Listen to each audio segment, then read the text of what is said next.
ओम ब्रह्मैवाज नमः।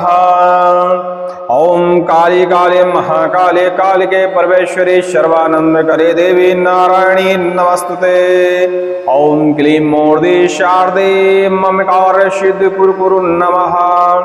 सभी लोगों को जय श्री राम, जय हनुमान जी महाराज की। आज हम आपको करुआ बब्बा का एक देशी शाबर मंत्र है जो कि आप श्रवण कर चुके होंगे, उसकी आपको विधि विधान बताने वाले हैं। बहुत शक्तिशाली मंत्र है, झाड़ा मंत्र है और इसका झाड़ा लगाने से चाहे नज़र दोष हो, भूत प्रेत पिशाच की बाधा हो, किसी बुरी शक्ति का प्रकोप हो, डाकनी साकनी की बाधा हो, तत्काल ही शांत होती है और तत्काल ही इस मंत्र से झाड़ा लगाने पर सब कुछ ठीक नजर आने लगता है। विशेष झाड़ा मंत्र है, तत्काल प्रभाव दिखाता है। जैसे ही आप इस मंत्र से फूंक लगाकर एक बार मंत्र पढ़ते हैं तो आप देखेंगे कि सेकंडों नहीं लगेगा और आपको आराम महसूस होगा। भूत प्रेत व्याधि जब शरीर में होती हैं, तरह तरह के रोग पनपते हैं, घबराहट महसूस होती है, रोने का मन करता है, कई लोगों को सवारी भी आने लगती है। ऐसे में इस मंत्र को पढ़ते हुए आप नींबू काट कर जमीन में धार दें और नींबू को उतार कर घर से बाहर फेंक दें। इसके अलावा इस मंत्र को पढ़ते हुए आप सवारी वाले व्यक्ति को थप्पड़ भी मार सकते हैं, क्योंकि जब प्रेत बाधा होती है तो मंत्र को इसको पढ़िए और एक थप्पड़ लगाइए तो उसी क्षण वह सारी चीज़ें बकने भी लगती है। अब देखिए, अपने अपने तरीके होते हैं झाड़ा लगाने के। अलग अलग क्षेत्र में अलग अलग जगह अलग अलग तरीके से लोग झाड़ा लगाते हैं। हमारे यहाँ इसी तरह झाड़ा लगाते हैं। अक्सर हम लोग इस मंत्र को पढ़ते हुए पानी के छींटे लगाते हैं या उड़द के दानों का प्रहार करते हैं।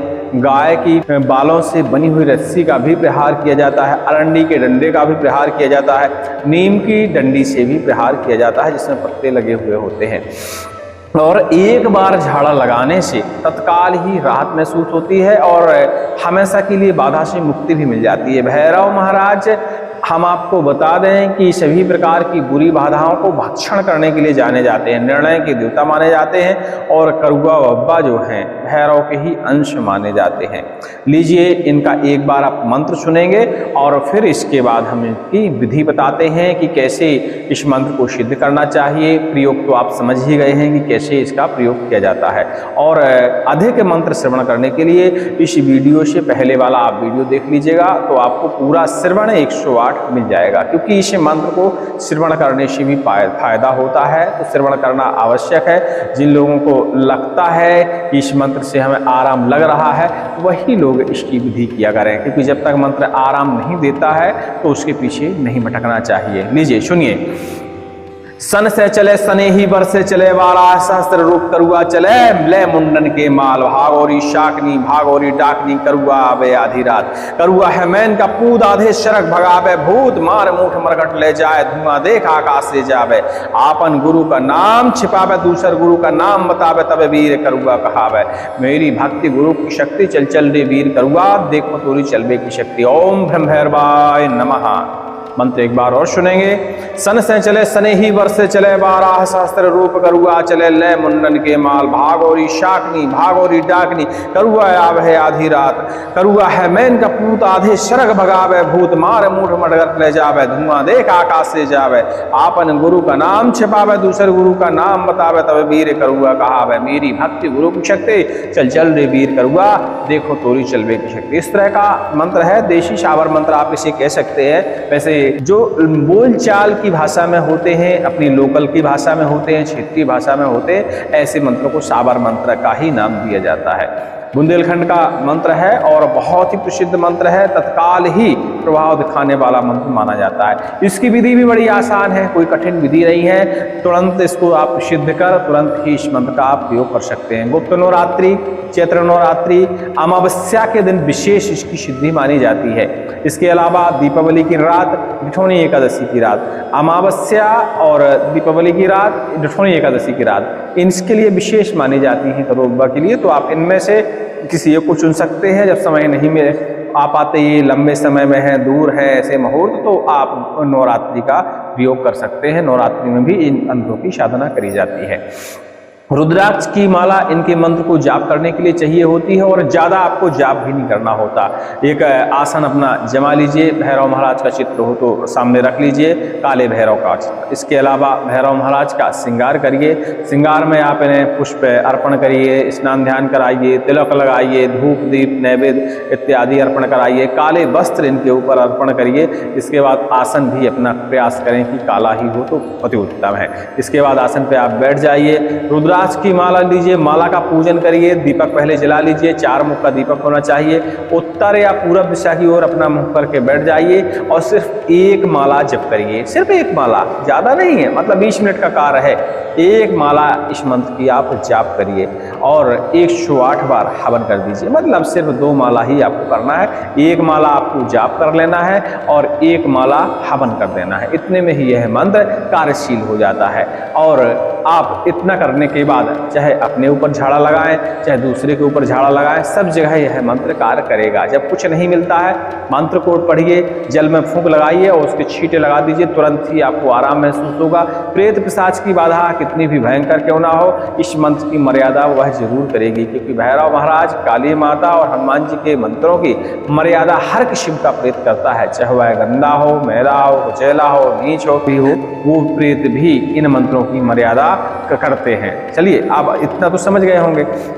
मंत्र आप सिद्ध कर ही लेंगे। जब मंत्र का सिद्ध हो जाए, हवन संपूर्ण हो जाए, आसन से उठने से पहले आसन की थोड़ा सा जल डाला करिए, उससे तिलक किया करिए ताकि ऊर्जा आपके ही शरीर में रहे और इस मंत्र को आप फिर प्रयोग करिए। लेकिन इस मंत्र की संपूर्ण विधि भी है, इतने में तो आप प्रयोग कर सकते हैं, यह मंत्र कार्य करने लगेगा। लेकिन इस मंत्र की शक्ति 10 गुना और बढ़ाने के लिए इस मंत्र की आप किसी भी अमावस्या के दिन, ग्रहण काल में या नवरात्रि में ही यदि आपके पास समय निकल रहा है तो आप इसकी 11 माला 21 माला जप करिए और इसका 10% निकालकर आप हवन कर दीजिए। तो इस मंत्र में और भी ज़्यादा शक्ति आ जाती है। देसी मंत्र है और आपको पता है कि देसी मंत्रों को ज़्यादा सिद्ध करने की आवश्यकता नहीं पड़ती, वह कार्य करने लगते हैं। तो 108 काफ़ी होता है, लेकिन और शक्ति इन मंत्रों की आपको बढ़ानी है, थोड़ा सा जप संख्या बढ़ानी है, विधि वही रहेगी, कोई दिक्कत नहीं। प्रसाद में इनको नैवेद्य में क्या क्या अर्पण करना चाहिए, तो इन्हें आप मीठी वाली पूड़ियाँ अर्पण कर सकते हैं, जैसे गुड़ डाल के मीठी पूड़ी बनाई जाती है शुद्ध घी के साथ, उन पूड़ियों को अर्पण करिए, नारियल लगाइए।